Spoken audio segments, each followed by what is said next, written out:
Hey listeners, Andrew here with a big announcement. I am currently working on Season 2 of Freeway Exit.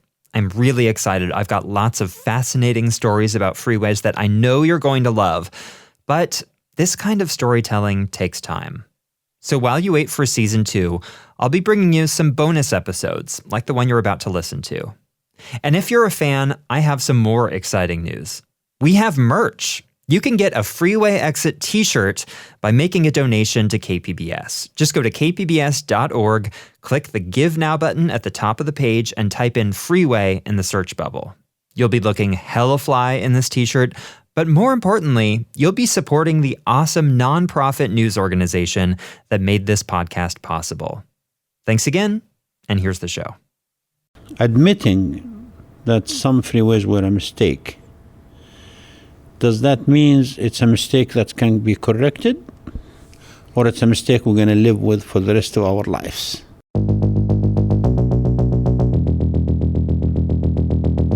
And I believe if we get to the understanding that these mistakes could be corrected, it is an amazing added value to the discussion of the future of transportation in San Diego and everywhere else in the country.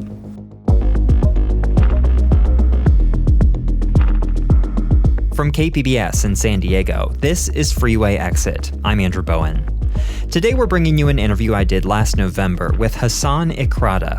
He's the CEO of SANDAG, the government agency responsible for planning and building regional transportation projects in San Diego County. And few people have done more to shake up the conversation around our freeways than he has. This is from an interview I did with him in December 2018, a few weeks after he started the job. Do you believe that widening freeways reduces congestion? No, maybe for a while, but latent demand will kick in. I don't think we're going to solve our problem by keep widening freeways, period.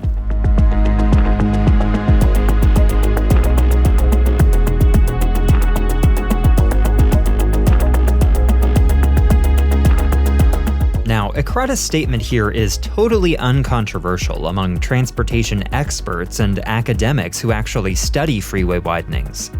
But among San Diego's politicians, let's just say it's been a hard sell. Coming up, Ikhrata shares how his personal history shaped his view of the freeway, and what he thinks about that radical idea of decommissioning the 163. If you're a new listener and you don't know what I'm talking about here, I highly recommend you go back to episode 1 and start listening from there. More from the transportation czar of San Diego County after a short break.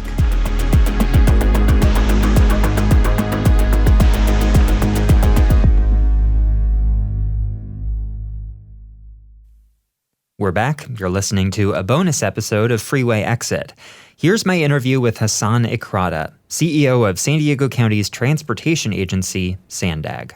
Let me back up a little bit and ask you a bit more about yourself and your own career and your evolution on some of these ideas. So going all the way back to Jordan, when you were growing up, when you studied in the Soviet Union, were freeways a part of your daily life? Was this kind of a concept in your mind that had already been formed and you figured out what you thought about them at that point? Okay, so I grew up pretty much in the middle of nowhere in a farm in Jordan. I didn't have an access to TV or electricity. Freeway was like a remote concept that I read about somewhere else. So finished high school in Jordan and left to the former Soviet Union. And as you know, in the former Soviet Union, I was there in 1978 to 84 for 6 years. Did my bachelor's and master's. You didn't really see a lot of freeways there either, but you saw beautiful subway station and you saw beautiful way to get around in public transportation. I lived 6 years in Europe. I did not own a car. I had a bike, and I could go anywhere, everywhere, at any time of the day I wanted to. So I kind of grew up in Jordan and through my school in Europe, thinking that this is really not it's not the dream that you have here, that you have a car and drive. And frankly, I didn't mind at all not owning a car. Came here to the States in 84, Los Angeles of all places. And what I saw here, mind-boggling. I read about it, I knew about it, and I think my thinking did not change in the fact that this is not a good recipe for the future. And during my career from the 80s on, I've been promoting that multimodal approach, not thinking that you're going to solve every freeway problem by adding capacity, which a lot of people still think. In San Diego, the biggest thing I'm facing right now is people said, well, what happened to my project? And, obviously we don't have money to build them, but even if we had money, I would not recommend that they do, because really adding capacity the way people did in the past is a waste of money. So my thinking has been really consistent in the need for multimodal approach. I have never been exposed to the freeway system that we have in the U.S. here, anywhere else. And I think culturally, and it's no different in San Diego, if you create an atmosphere for young generation to be exposed to different modes, they might take it. And I'll give you an example. Last May, we started the 18 or younger free youth pass. Everyone in San Diego, 18 or younger, can take our trolleys, our buses free. And frankly, not only the ridership increased fourfold, but we're creating a culture of young kids who are getting used to something they didn't have before. As a matter of fact, one of our board members, who's very conservative, anti-everything I ever said or did, came to one meeting and he said, I love this free passes for 18 or younger because I have 6 kids and now I don't have to drive them. Can you create that culture here? I don't know, but you should try, because frankly, the recipe of thinking that we're going to get out of this mess by just continuing to add or waiting for a magic wand. So you asked me about my thinking. I read about freeways, I read about interstate system, I read about transportation. I am a user of public transportation in a big way. I'm used to bikes sometimes. Coming here, I had to drive because I didn't have that choice. And I still believe, like I believed when I was a kid in Jordan and was in Europe, that it would be wonderful to give people another option. So, there was a real boom of building in freeways in the mid-century. You mentioned 90% was funded by the federal government. When you look at the network in San Diego County, do you think we stopped building freeways at the right time? Or were there some that we built that we shouldn't have? I think some of the ones we built we shouldn't have, period. Look, there is no question that we designed our life and our form around the freeways. Development and the way we develop is about the car and the freeways.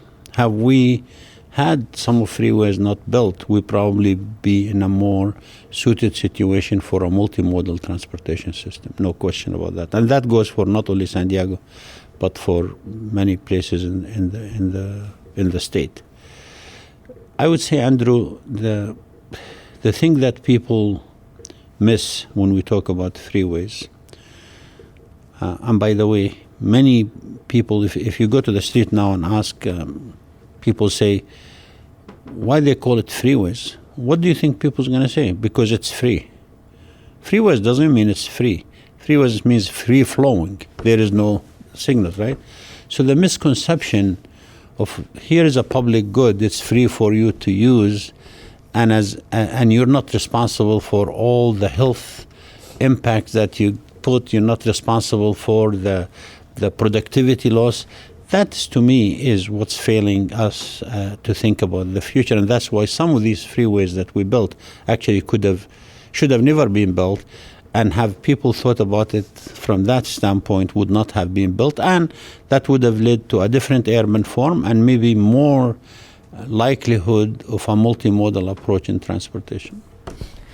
So if it's true that some of the freeways were probably a mistake, does that mean we're still stuck with them for all eternity, or is there some day when you could envision just decommissioning a freeway? In South Korea, they converted freeways to parks. Yeah. In San Francisco, after the earthquake, they didn't do. I think, no question in my mind, I'm speaking for myself now, No question that some freeways are a mistake, and they shouldn't continue to be. No question. You want to get specific? Not now. But I will, Andrew, you will be the first to call when we get, because right now we're working with many stakeholders that wouldn't want to see this out. But definitely, not only they're a mistake and they needed to be, it's a costly mistake. That's one. Number two, people talk about social justice and social equity. I'm going to remind your listeners and viewers that we have a lot of transportation sins in the past. We divided communities. We actually attributed to the social injustice. And to overcome that, we need to do something. Maybe not getting rid of a freeway, but cover that freeway with a park, like we did in the Heights, Hasan the Heights, trying to do in the 101 Hollywood freeway. But Andrew, I would say mistakes to build some freeways, and that we shouldn't live up with that mistake just simply because it was there. I think in San Francisco, God forbid, they had an earthquake and that kind of eluded. Let us say that you get to a point where you need to do a major rehab. So Caltrans is saying, well, maybe you need to rebuild something because maintaining it is going to be costlier. I think the region should think about maybe we need to think differently. And we have to think differently because the capacity we have today is not going to be enough into the future. So actually just this morning somebody sent me a link to a new Caltrans program that is sort of piggybacking on the Reconnecting Communities pilot program that the federal DOT is doing.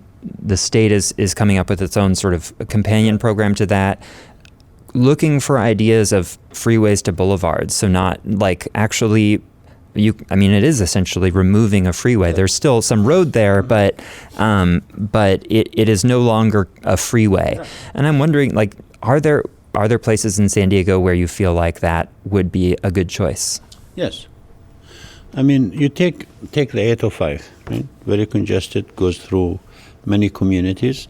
I think there is a potential. And like you said, getting rid of a freeway doesn't mean you bulldoze the streets, but you redevelop it in such a way that it actually makes sense for the resident that use it and for the resident that live around it. But there is that the area of South San Diego County that gets into downtown, the central downtown. I think this is all prime areas for doing exactly freeways to boulevards. And again, not getting rid of the roads, but redevelopment in such a way that it is not the freeway that just people drive in and pollute and we go home. So some of it could continue to be a boulevard, a tree-lined boulevard, beautiful boulevard, like you have tree-lined boulevard in Europe for people to walk and bike on and even drive sometimes. You know, if you visit the Netherlands, they'll say the car is a guest to the street, not the vice versa versus the bikes. I envision that in San Diego there's a lot of places where it actually could be that, where the boulevard that we convert freeways to becomes a place where people could safely bike, walk, have fun with their loved ones and go. But so I do see that in San Diego. Is it something that's going to come soon? Probably not. But is it something I dream about for San Diego? Absolutely. Well, I'm also there was a Reconnecting Communities program in Rochester. You probably are familiar with that. Their freeway ring around the downtown, and they redeveloped it into a boulevard. And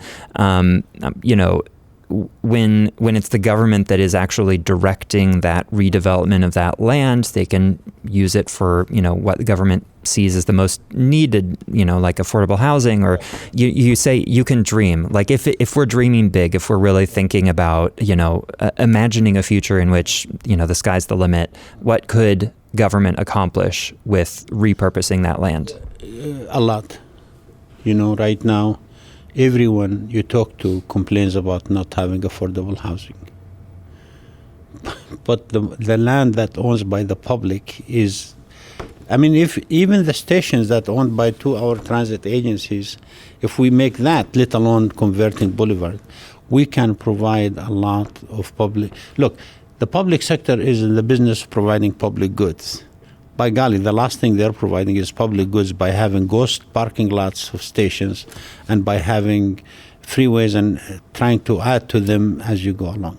If you were to dream in San Diego, I think there should be no parking lot at any transit station. There should be no freeways that divide communities, and we should figure out a way. Not they only did in Rochester, but they did in a way in South Korea, and kind of a similar way where freeways become part of the community. They're still streets and you can drive on them, but there is a lot of places where you can develop on them. That's my dream. I don't think that's a dream far-fetched because, yes, the political world is not there, and they're still fighting about, we're going to add lanes or we're going to build transit. They're still fighting us. I mean, this board, they have been fighting me from day one for trying to not get rid of freeways or converting, by trying to just have a multimodal approach to things. That's hard politically.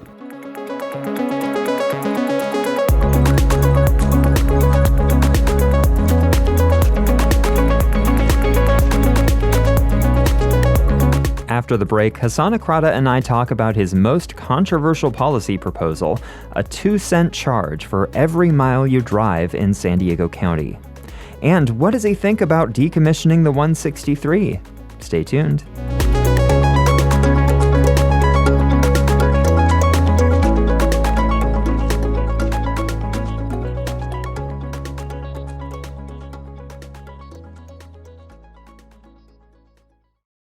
We're back with more from my interview with SANDAG CEO Hasan Ikhrata.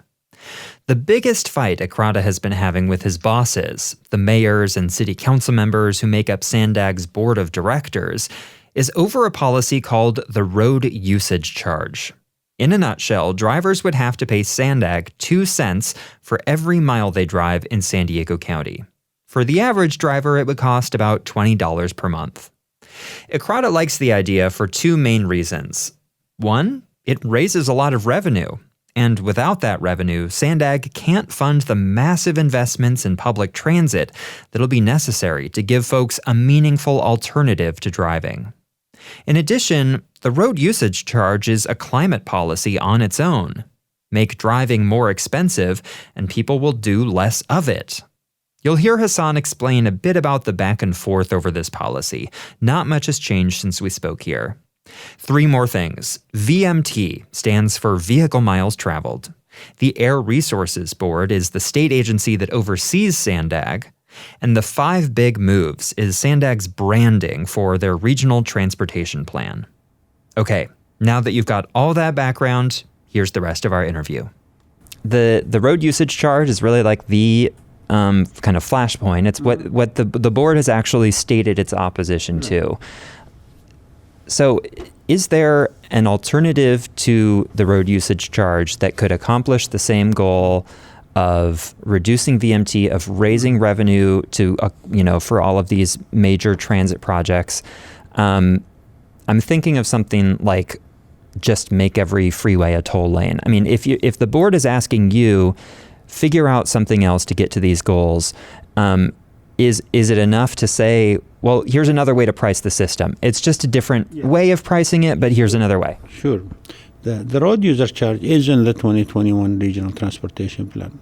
And we were the first in the country to be bold to say, put it there.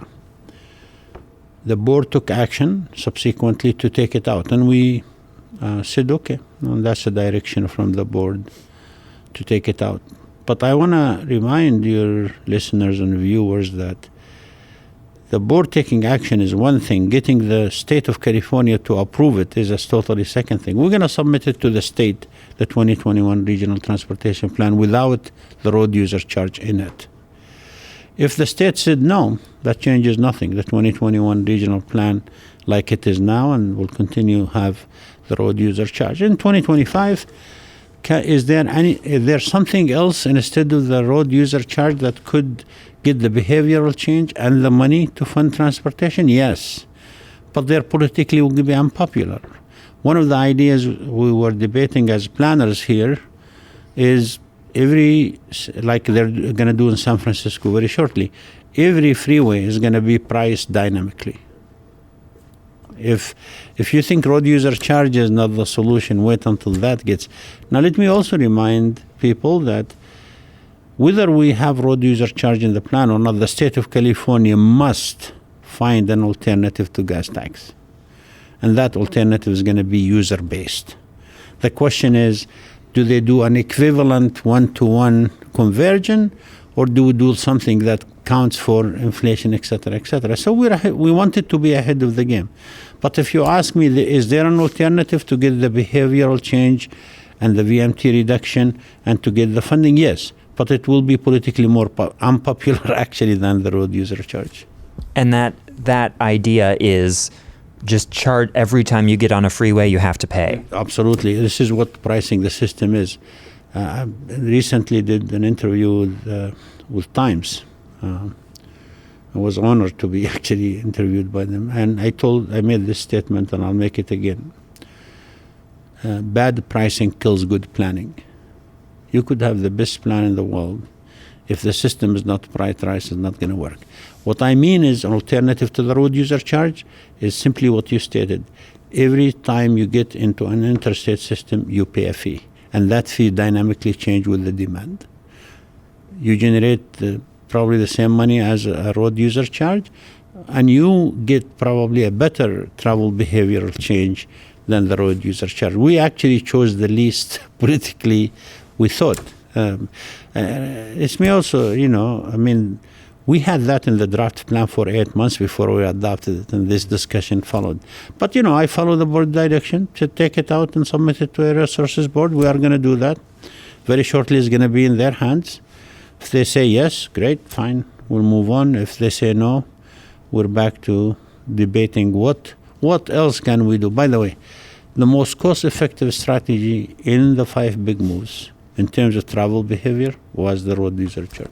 But Andrew, I would say this with a straight face, that I think the region need to focus in what you started with.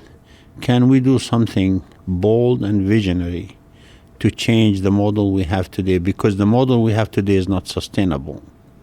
And whether it's road user charge or charging everybody that uses Freeway, this is up for a grab, but it's all politically unpopular. Do you have any thoughts on how to make it less politically unpopular? Yeah. One is the state of California need to do their part. They had, for the last few years, what they call the Road User Charge Committee. They have a pilot. One thing that I would urge the state of California to do, get with it, one way or another. If you're telling me that converting from gas tax to vehicle mile travel tax is not going to happen, just tell me how you're going to generate the next cent to maintain what you have. You're not. So I would say the state moving forward in their work could make it less politically of an issue. Second, other states in the nation. There's about 22 states in the country right now that moving that direction. Oregon, Utah, Michigan. I think the more of these states, and Oregon right now it's implemented in some part of Oregon, the more states gets this online, because there is a perception about road user charge. You're going to spy on me. You're going to violate my privacy. Oh my God, you're going to tax me. And these are just perception. You only pay taxes if you drive, and there is ways to overcome the social equity issue. Like if you're low income and you're driving from far, there is ways, technology exists today, to make sure that you're not hurting the very poor that you're trying. So the one perception is you're taxing me a lot. No, you're paying for a public good that's not provided right for a long time. And two, I think nobody's going to violate your privacy at any scenario. Nobody's going to spy on you. I mean, right now, if you use our high occupancy toll lane or the I-25, we don't spy on you, but we charge you. That's the same thing. So we need to overcome this perception. But, Andrew, more and more of the states are coming and dealing with this issue, and the more that becomes real, the less politically explosive this is going to be, and that's my hope. I guess I'm thinking more just like not specifically about the road usage charge and that being a kind of politically toxic proposal, but just the general idea across California that we've got these extraordinarily ambitious climate goals. I think there's more or less pretty universal agreement, or we've reached some degree of consensus in California that this is the direction we need to head in. And people in California really care about climate action. They care about climate change. But when the conversation shifts to how dramatically we have to change the status quo, that's where you start to lose people. And so how could we get to a future where where people are willing to actually talk about sacrifices, about really disrupting their regular lives and creating a new reality? So for that to happen, Andrew, you need one thing and one thing only, really. You need leaders who's willing to take a stand and willing to upset some people. You know, Steve Jobs said, if you want to make everybody happy, go sell ice cream. Leading is a messy business. But there's going to come a leader in San Diego or in the state of California and going to exactly said, look, folks, something has to give. We've been talking about this climate. Everybody, by the way, believes in climate change. Everybody believes we need to do something for the environment. Everybody believes that all these rains and fires but when it comes down to it, are you willing to pay 2 cents per mile to, oh, no, that's taxes. I don't trust government. They're going to have to come a leader, look people in the eye and say, this is good.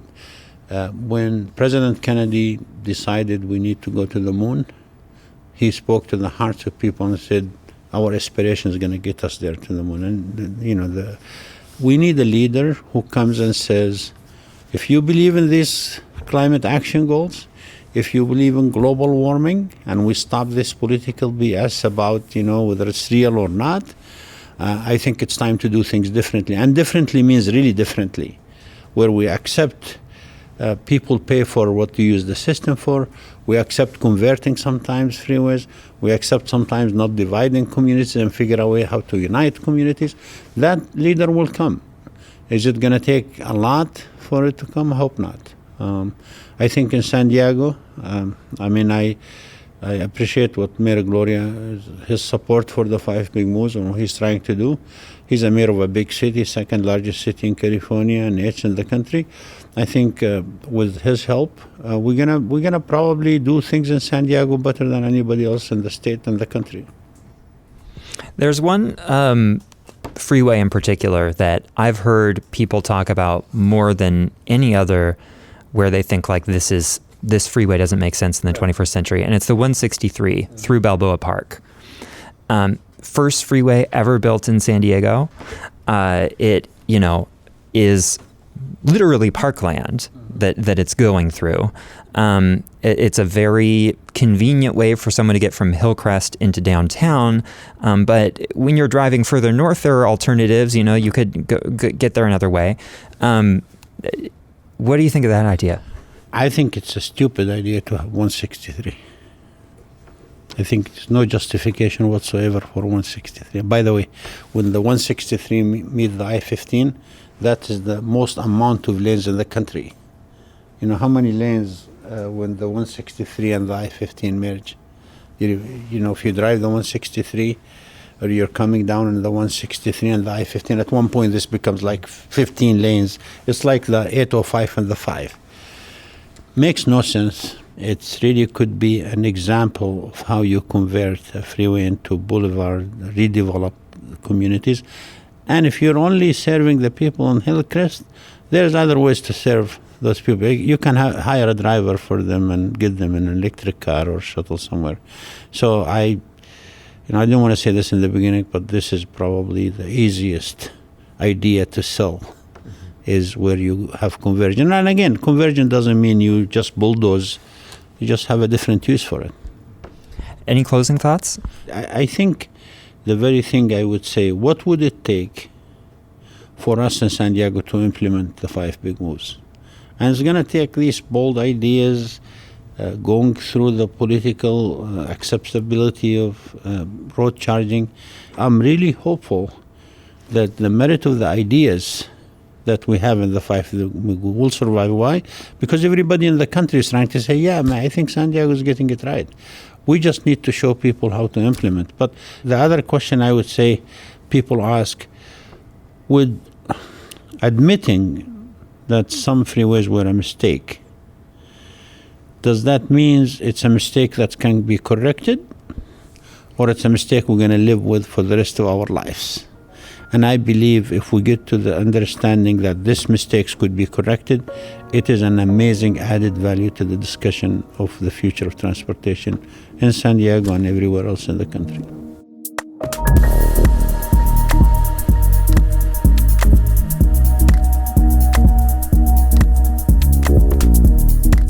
That's it for our first bonus episode. Freeway Exit is produced by me, Andrew Bowen, and is edited by Brooke Ruth. If you like this podcast and you want to help spread the word, tell your friends about it. We don't have a huge marketing budget, so word of mouth is really the best way for us to reach new audiences. You can also help us out by leaving us a rating and review. And of course, you can support this work and get one of those awesome Freeway Exit t-shirts by making a donation at kpbs.org. Thanks for listening.